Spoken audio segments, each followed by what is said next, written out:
नमस्कार, मेरा नाम है आदित्य झा और अभी आप लोग देख रहे हैं मेरे साथ ऑफिसर्स गेटवे चैनल। जैसा हम लोगों ने डिस्कस किया था अपने इस चैनल पर कि हम लोग दरोगा, बिहार दरोगा के लिए एक सीरीज़ चलाएँगे। उस सीरीज़ का आज ये चौथा वीडियो है, जिसमें हम लोग पढ़ रहे हैं साइंस। क्या होगा अगर मैं आप लोगों को कहूँ कि ब्रेन में कैंसर नहीं हो सकता, फिर भी हर साल 15,000 से ज़्यादा लोग केवल अमेरिका में ब्रेन कैंसर और ब्रेन ट्यूमर से मर जाते हैं। है ना इंटरेस्टिंग? तो चलिए शुरू करते हैं इसी टॉपिक के साथ। आज का साइंस का हमारा ये चौथा वीडियो, नर्वस सिस्टम।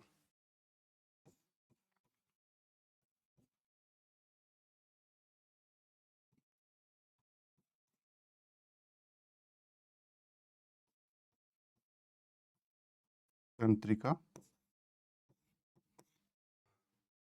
सबसे पहले तो हम लोग इसमें ये समझेंगे कि तंत्रिका तंत्र क्या होता है। तंत्रिका तंत्र क्या होता है?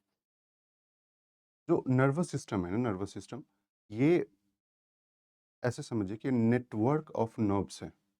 क्या है? एक नर्व्स का एक बहुत बड़ा तंत्र है, एक जाल है, जो हमारे बॉडी के मूवमेंट को, सेंसेस को और अदर डेवलपमेंट्स को कंट्रोल करता है। ठीक है? ये क्या है? तंत्रिका तंत्र। तंत्रिका तंत्र है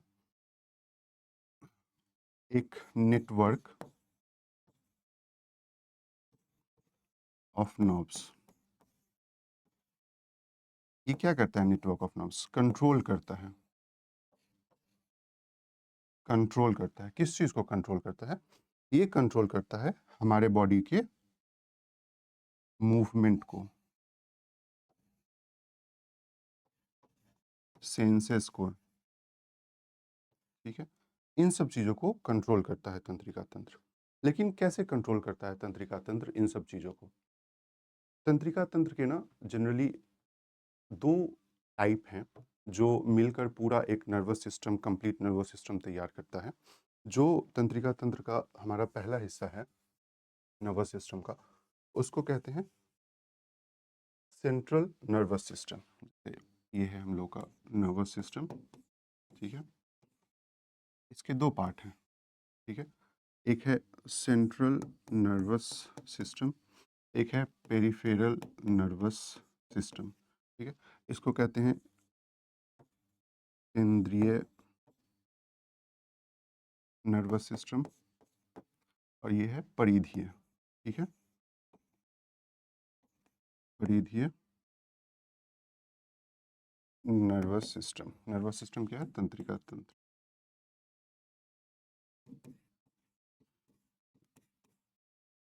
ये हो गया हम लोग का सेंट्रल नर्वस सिस्टम और परिधीय नर्वस सिस्टम कंप्लीट। जो सेंट्रल नर्वस सिस्टम है ना, इसमें हम लोग दो चीज़ें पढ़ते हैं। एक हम लोग सेंट्रल नर्वस सिस्टम में पढ़ते हैं ब्रेन, और एक हम लोग सेंट्रल नर्वस सिस्टम में पढ़ते हैं स्पाइनल कॉर्ड। एक हम लोग क्या पढ़ते हैं? ब्रेन,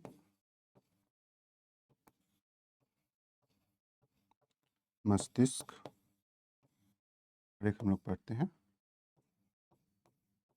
स्पाइनल कॉर्ड, तो कहते हैं मेरुरज्जा, रज्जु। ठीक है? जो इसको तो ये तो हम लोग का मेन फंक्शन है जो हम लोग इसमें पढ़ेंगे। इससे पहले हम लोग एक बार देख लेते हैं कि पेरिफेरल नर्वस सिस्टम में क्या-क्या आता है, राइट? तो जो पेरिफेरल नर्वस सिस्टम है ये दो भागों में बँटा होता है, ठीक है? एक होता है सोमैटिक और एक होता है ऑटोनॉमिक। क्या-क्या होता है? सोमैटिक, एक होता है ऑटोनॉमिक।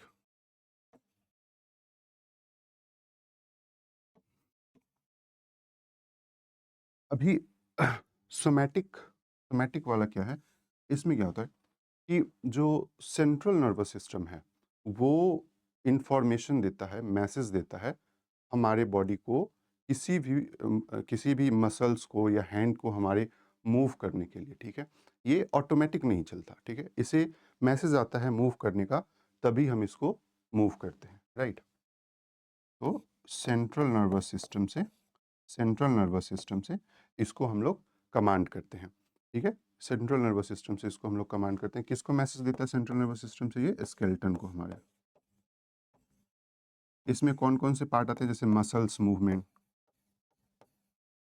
जैसे आपका हाथ मूव कर रहा है, हाँ, कोई भी चीज़ जिसको हम लोग कहते हैं ना, चलो अब मेरा हाथ उठो, तो ये क्या है, हम लोग इसको किसके थ्रू करते हैं, सोमैटिक, ठीक है। ऑटोनॉमिक वाले में जैसे ये भी सेंट्रल नर्वस सिस्टम ही करता है, लेकिन ये सेंट्रल नर्वस सिस्टम से जो मैसेज हम लोगों का पास होता है, इसमें हम लोगों का जो वॉलेंटियरी है वो बिल्कुल ही अब्सेंट होता है, ठीक है। ये अपने आप होता है, जैसे हार्ट बीट, हार्ट का मूवमेंट, मतलब हृदय का चलना, ठीक है। हमारे जो ये नसें अपने आप चलती हैं, ठीक है। ऐसे नर्व्स जो ऑटोमेटिक हमारे इसमें चलते हैं, उसका जो सिस्टम है वो है ऑटोनॉमिक वाला,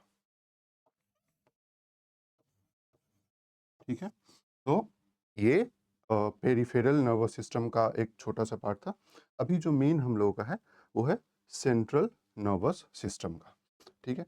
सेंट्रल नर्वस सिस्टम के बारे में हम लोग विशेष रूप से अच्छे से समझेंगे, और इसको समझने से पहले हम लोग को ये देखना पड़ेगा कि जो ये सेंट्रल नर्वस सिस्टम या पूरा जो ये नर्वस सिस्टम है ना, नर्वस सिस्टम जिसमें हम लोग का ब्रेन हो गया, स्पाइनल कॉर्ड हो गया, या अदर नर्व्स, जितने भी नर्व्स हैं हम लोगों के बॉडी में, ये सब बना होता है न्यूरॉन्स के। किसके बने होते हैं? न्यूरॉन्स के। ये सब बने होते हैं न्यूरॉन्स के,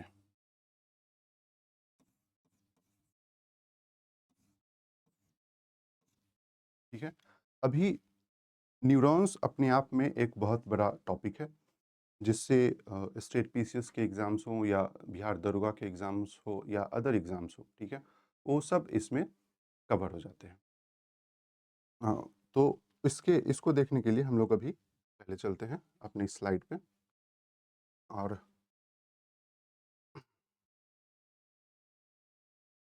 ये ना एक इमेज है, आप लोग को ठीक से दिख रहा हो, ये ना एक इमेज है नर्व्स का, सॉरी, न्यूरॉन्स का। न्यूरॉन्स का इसके ना कुछ-कुछ डिफरेंट डिफरेंट पार्ट्स हैं, ठीक है? अभी ये जो पार्ट्स हैं इसके, जैसे अभी देखिए, ये है हम लोग का न्यूरॉन्स।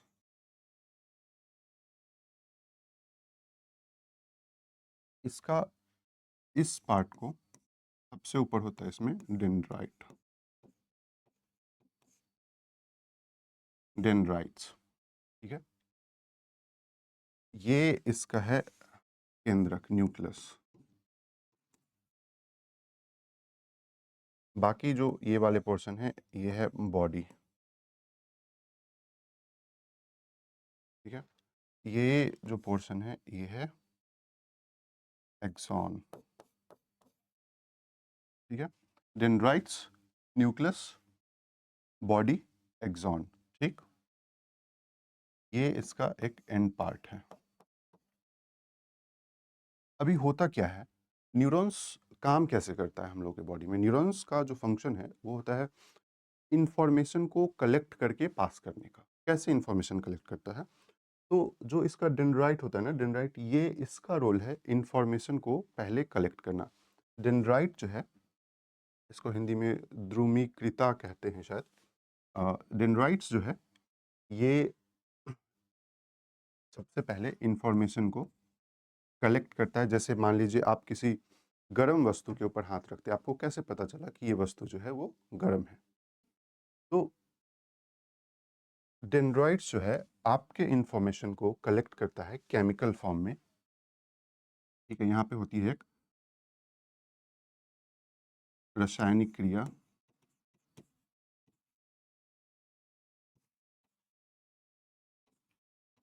और ये रासायनिक क्रिया, ठीक है, आपके इंफॉर्मेशन को डेंड्राइट जब कलेक्ट करता है, ये रासायनिक क्रिया ट्रांसफर होता है इलेक्ट्रिकल इम्पल्स के थ्रू, ठीक है, इलेक्ट्रिकल इम्पल्स के थ्रू, ठीक है। ये इलेक्ट्रिकल इम्पल्स जो यहाँ पे केमिकल फॉर्म में कलेक्ट हुआ, इलेक्ट्रिकल में कन्वर्ट हुआ, ये बॉडी होते हुए एक्सॉन के माध्यम से पास होके एंड पॉइंट तक आता है।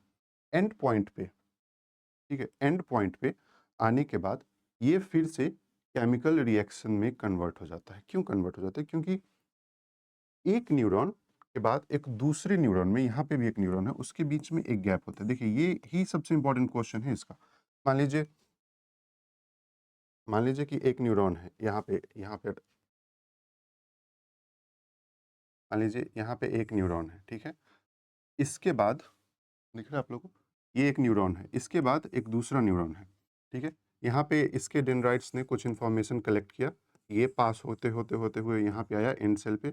इसके बाद दूसरा जो न्यूरॉन है, इसका डेंड्राइट में फिर से मैसेज जब केमिकल रिएक्शन के थ्रू आएगा, तो इस बीच में ना एक गैप होता है। ये सबसे इम्पोर्टेंट क्वेश्चन है, इस गैप को क्या कहते हैं? इसी गैप को कहते हैं सिनेप्सिस, ठीक है? ये बिहार का बीपीएससी का पूछा हुआ क्वेश्चन है। शायद रिसेंट ही किसी 1-2 एग्ज़ाम में पूछा था सिनेप्सिस गैप के बारे में, ठीक है? तो ये गैप सिनेप्सिस है। यहाँ पर फिर से वो केमिकल वाला इन्फॉर्मेशन इस गैप के थ्रू पास होता है, जिसको डेंड्राइट कलेक्ट करता है, इलेक्ट्रिकल इम्पल्स के थ्रू आगे पास कर देता है। तो ये पूरी कहानी है न्यूरॉन्स की। अभी हम लोग देखते हैं कि न्यूरॉन से क्वेश्चंस बन सकते हैं तो क्या बन सकते हैं, ठीक है? तो न्यूरॉन्स से जो क्वेश्चन हमारे बन सकते हैं, उसमें पहला पॉइंट हम लोग ये देखेंगे कि एक तो न्यूरॉन्स जो है सो जितने भी हम लोगों का नर्वस सिस्टम है, उसका कार्यात्मक इकाई है, पहली बात ये समझ लीजिए। उसका जो टिश्यूज़ है, वो बना होता है न्यूरॉन्स के, ठीक है? का जो टिश्यू है, इसको नर्वस सेल भी कहा कहा जाता है। तो वो जो है सो न्यूरॉन्स के बने होते हैं। न्यूरॉन्स के डिफरेंट डिफरेंट पार्ट है, जो इन्फॉर्मेशन कलेक्ट करता है उसको डेंड्राइट कहते हैं। उसके बाद पूरी बॉडी से जो पास होता है उसमें पोजीशंस याद रखने, जैसे एक्सॉन कहाँ पे है, न्यूक्लियस कहाँ पे है, किसका क्या पोजीशन आता है, ठीक है? तो डेंड्राइट के बाद बॉडी, बॉडी के बाद एक्सॉन, एक्सॉन के बाद जो है उसका न्यूरॉन्स एंड पॉइंट आता है, ठीक है?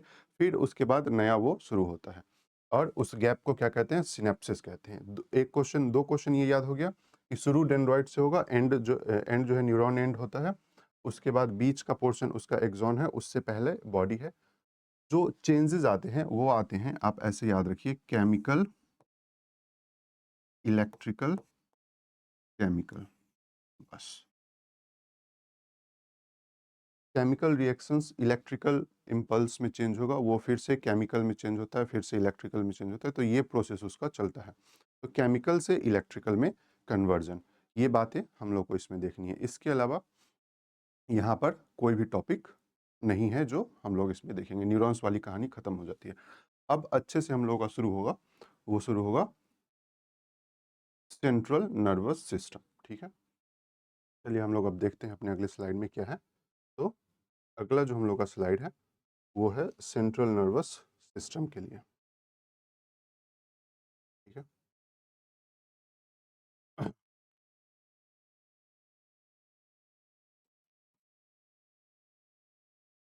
सेंट्रल नर्वस सिस्टम,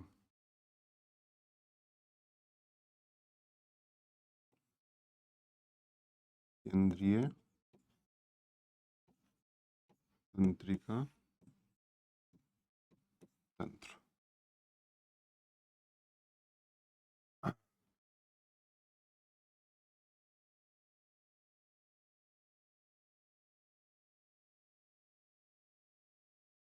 इसको हम लोगों ने देखा 2 भाग में।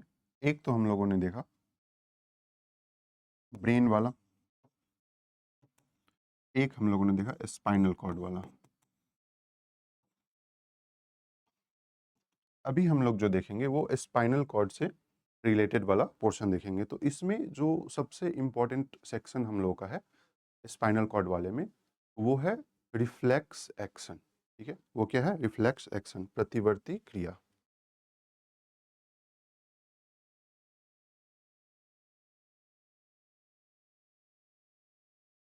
है?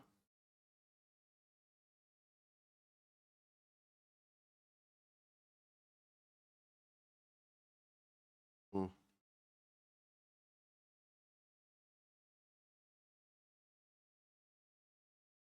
अभी हम लोग देखेंगे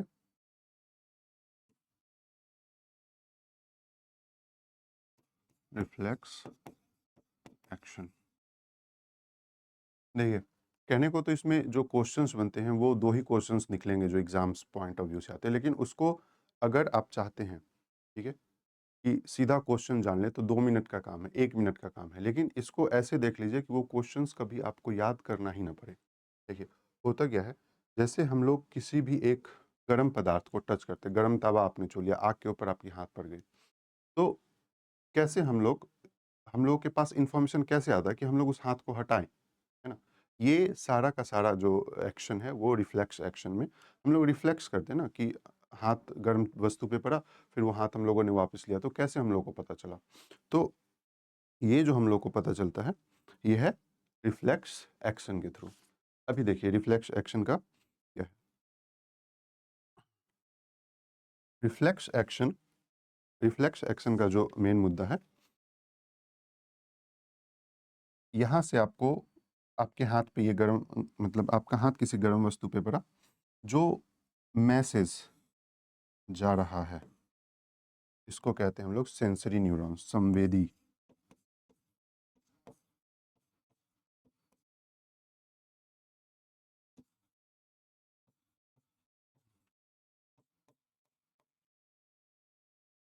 ठीक है? यहाँ पे जो ये हम लोग का है, ये है स्पाइनल कॉर्ड। ये क्या है? Spinal cord.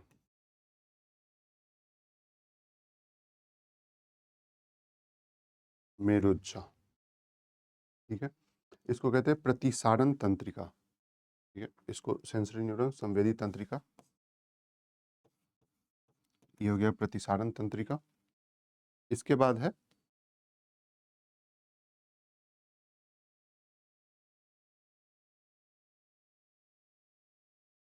Motor neurons.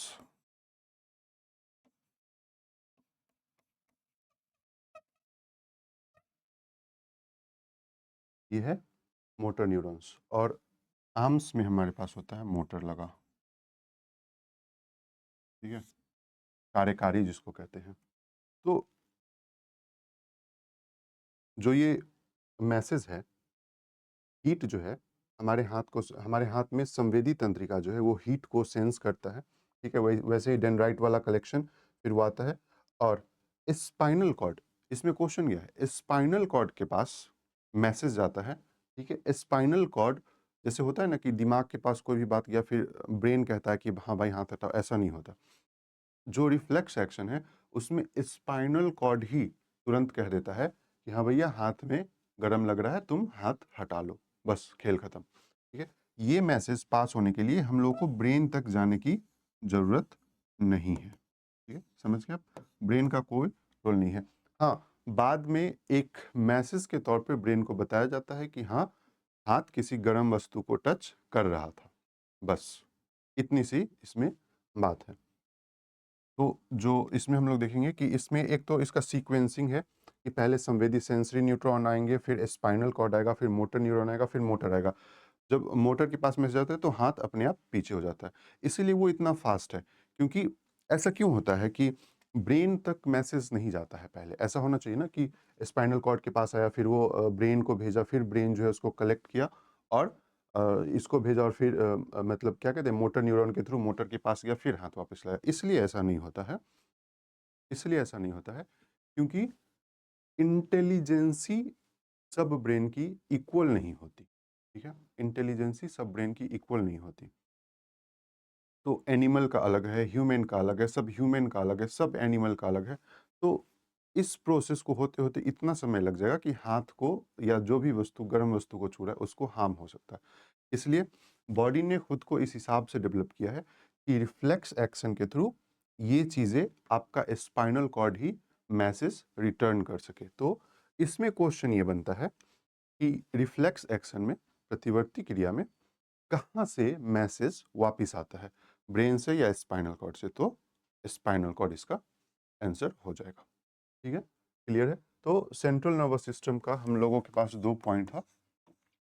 पहला पॉइंट था सेंट्रल नर्वस सिस्टम का ब्रेन, और दूसरा था हम लोग का स्पाइनल कॉर्ड। तो स्पाइनल कॉर्ड वाला तो हम लोगों ने देख लिया, उसमें हम लोग को यही देखना है, मेजर पोर्शन तो उसका यही है कि रिफ्लेक्स एक्शन क्या है। अब दूसरा पोर्शन है इसका ब्रेन, ठीक है?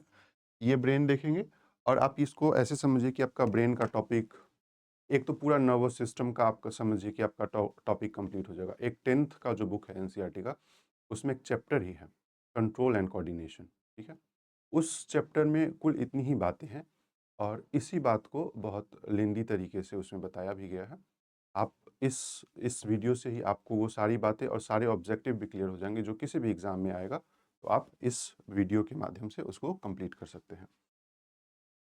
तो सेंट्रल नर्वस सिस्टम में स्पाइनल कॉर्ड का देख लिया, अब एक पोर्शन बच रहा है इसमें हम लोग का, वो है ब्रेन, ठीक है? तो चलिए हम लोग देखते हैं अगले सेक्शन में, अगले स्लाइड में कि ब्रेन में क्या-क्या है। अगला स्लाइड तो खाली है।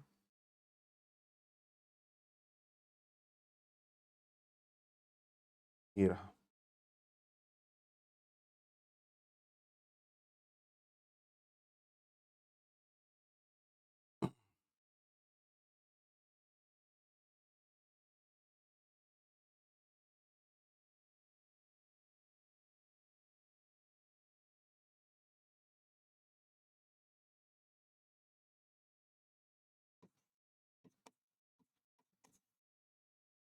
ब्रेन, मस्तिष्क। देखिए, ह्यूमन ब्रेन का जो ये सेक्शन है, ये जो आप पीडीएफ देख रहे हैं, ये मेरा जो साइंस का बुक आया है, ठीक है? सामान्य विज्ञान थ्रू पिक्टोरियल, पिक्टोरियल बुक है वो एक, ठीक है? और उसी बुक के माध्यम से ये अपनी जो पब्लिकेशंस हैं, वो भी ऑफिसर्स गेटवे है, उसी के थ्रू ये बुक रिलीज़ हुई है। तो उसी में मैंने इसको अच्छे से डिस्क्राइब किया हुआ है, तो मैं इसको आपको वहीं से पढ़ा देता हूँ। ये जो सेक्शन है, बुक में अलग से जो हम लोग का एक चैप्टर ही है, ठीक है, ग्लैंड वाला, वो थोड़ा-सा पोर्शन इसमें आया हुआ है, तो अभी के लिए हम लोग इसको इग्नोर करेंगे, बाकी हम लोग वो देखेंगे। जो ह्यूमन ब्रेन है ना, वो 3 भागों में बँटा हुआ है, ठीक है? ये वाला जो आपको दिख रहा है, ये आगे का, ये वाला जो दिख रहा है, वो बीच का, और ये वाला जो दिख रहा है, नीले कलर वाला, वो बैक ब्रेन है हम लोग का, पीछे का ब्रेन है, ठीक है? पश्चिम मस्तिष्क, ठीक है? अभी इसमें ना सारा का सारा मुद्दा है कि आपको याद कितना रहता है, ठीक है? सारा क्वेश्चंस ऑब्जेक्टिव का इसमें याद रहने वाला ही क्वेश्चंस होता है। तो इसके लिए मैंने इसका एक कंप्लीट पीडीएफ ही बनाया हुआ है। आप इससे ये पीडीएफ ही मैं आपको वैसे तो टेलीग्राम पे दे ही दूँगा, पर्सनली भी इस पेज का, और आप बुक से भी इसको देख सकते हैं। लेकिन मैं इसको आपको एक बार बता देता हूँ। जैसे हम लोग का जो अग्र मस्तिष्क है, आगे वाला मस्तिष्क है, वो 3 भागों में बँटा हुआ है, ठीक है? सेरेब्रम, थैलेमस और हाइपोथैलेमस। कलर बदलना होगा, नहीं तो पता नहीं चल रहा है बाबूजी। हाँ, सेरेब्रम, थैलेमस और हाइपोथैलेमस, ठीक है? कंप्लीट। सेरेब्रम का जो काम होता है आगे का, ठीक है? आगे का, इसका जो काम होता है, वो होता है सोचने का, कल्पना करने का। आप क्या बोलते हैं, आपकी बोलने की शैली क्या है, आपकी भाषा कैसी है, जो चीज़ें आप सीखते हैं, ये सब कहाँ से आता है? सेरेब्रम से आता है। इसके बाद आता है थैलेमस। आपको चोट लगी, आपको दर्द हुआ, ठंडे में आप जो है सो जैकेट पहनते हैं, गर्मियों में जो है सो कॉटन का कपड़ा पहनते हैं। कैसे पता चलता है कि आपको गर्मी लगी, सर्दी लगी? ये मैसेज ब्रेन तक जो पहुँचता है, वो थैलेमस वाले हिस्से में पहुँचता है। इसके बाद एक आता है हाइपोथैलेमस। ये हमारे पिट्यूटरी ग्लैंड को कंट्रोल करता है। बॉडी टेम्परेचर को कंट्रोल करता है, ठीक है? हृदय गति को कंट्रोल करता है, सबसे इम्पोर्टेंट भूख-प्यास को कंट्रोल करता है। हाइपोथैलेमस का आप बिहार में बीपीएससी का क्वेश्चन देखिएगा, लगातार 2-3 साल हाइपोथैलेमस से क्वेश्चन आते ही रहा है, ठीक है? जैसे वही ब्लड प्रेशर वाला क्वेश्चंस जो होता है, वो सारे इसके थ्रू होते हैं। उसके बाद आता है अपना मध्य भाग, ठीक है? इसमें सेरेब्रम था, इसमें सेरिब्रल है, ठीक है? क्या है? सेरिब्रल। इसका रोल होता है, जो ब्रेन होता है ब्रेन, ठीक है? हम लोग का उसको अपने स्पाइनल कॉर्ड से कनेक्ट कर देना। क्या होता है? स्पाइनल कॉर्ड से कनेक्ट कर देना, ठीक है? यही इसका रोल है। इसके बाद है कॉर्पोरा, ठीक है? कॉर्पोरा का काम क्या है? अभी मैं बोल रहा हूँ, आप सुन रहे हैं। अभी मैं वीडियो बना रहा हूँ, आप इस वीडियो को देख रहे हैं, ठीक है? देखने और सुनने की क्षमता कॉर्पोरा से कंट्रोल होती है, ठीक है?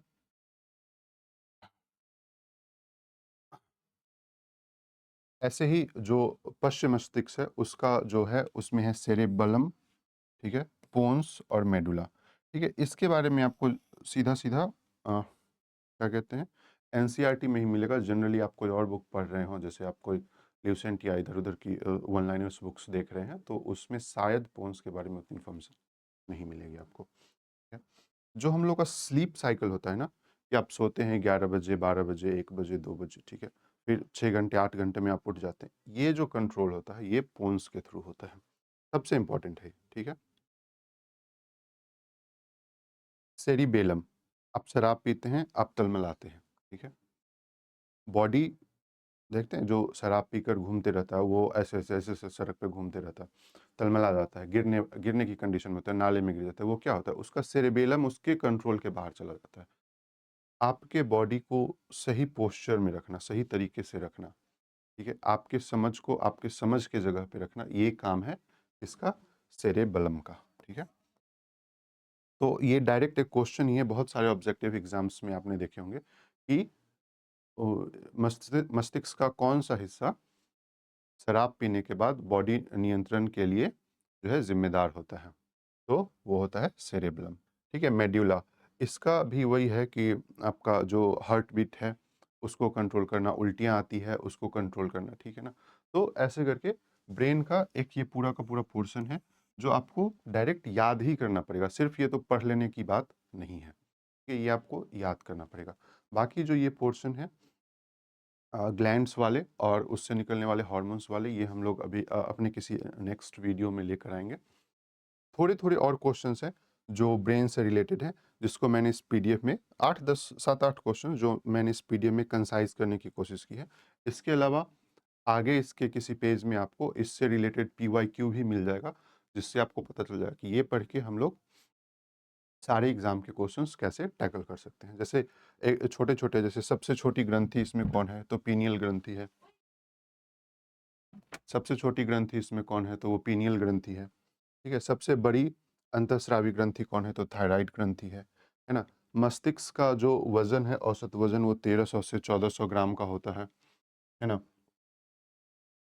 अच्छा, ये पॉइंट रिपीट है। ओके, ठीक है। मस्तिष्क का सबसे बाहरी परत जो है, ठीक है? ये देखिए, ये जो ब्रेन है, इसका जो सबसे बाहरी हिस्सा होगा, ये इसका सबसे मज़बूत हिस्सा होता है। इसको कहा जाता है, क्या कहा जाता है इसको?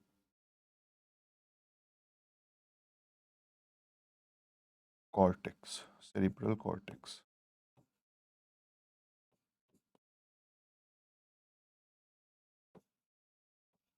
ठीक है? सेरिब्रल कॉर्टेक्स इसको कहा जाता है। ये मतलब एक ऐसा खाल है जिसके अंदर मस्तिष्क रखा होता है और वो उसको सेफ्टी प्रोवाइड करता है। ठीक है? तो ऐसे बहुत सारे क्वेश्चंस हैं जिसको लेकर इसको बनाया गया है, लेकिन वो आपको डायरेक्ट डायरेक्ट याद करना पड़ेगा। ठीक है? अभी ब्रेन का, सेंट्रल नर्वस सिस्टम का, पेरिफेरल नर्वस सिस्टम का या पूरा कंट्रोल एंड कोऑर्डिनेशन का मुद्दा इतने तक पे ही समाप्त होता है। मुझको लगता है कि इससे ज़्यादा, जैसे ऑब्जेक्टिव क्वेश्चन तो कुछ और 2-4 निकल सकते हैं, लेकिन समझ विकसित करने के लिए आपको इससे ज़्यादा क्वेश्चंस की ज़रूरत नहीं पड़ेगी। आप अगर थैलेमस, हाइपोथैलेमस, सेरिब्रम, सेरेबेलम इन सब के पॉइंट्स को कवर कर लेते हैं, ठीक से याद कर लेते हैं, रिफ्लेक्स एक्शन को देख लेते हैं और क्या कहता है, जो न्यूरॉन्स हैं उसके काम को देख लेते हैं, सिनेप्सिस गैप याद कर लेते हैं, तो आप ये समझिए कि नर्वस सिस्टम से जितने भी क्वेश्चंस आने वाले हैं, वो सब आपने कवर कर लिया है। और अगर आप इस बुक को देखेंगे तो इसके पीछे जो है सो रिलेटेड क्वेश्चंस भी आपको मिल जाएँगे, ताकि आपको ये अंदाज़ा लग जाए कि आपको कितना याद हुआ है, नहीं याद हुआ है। तो यहाँ पे हम लोग का ये सेक्शन कंप्लीट होता है नर्वस सिस्टम का। Thank you so much for the watching.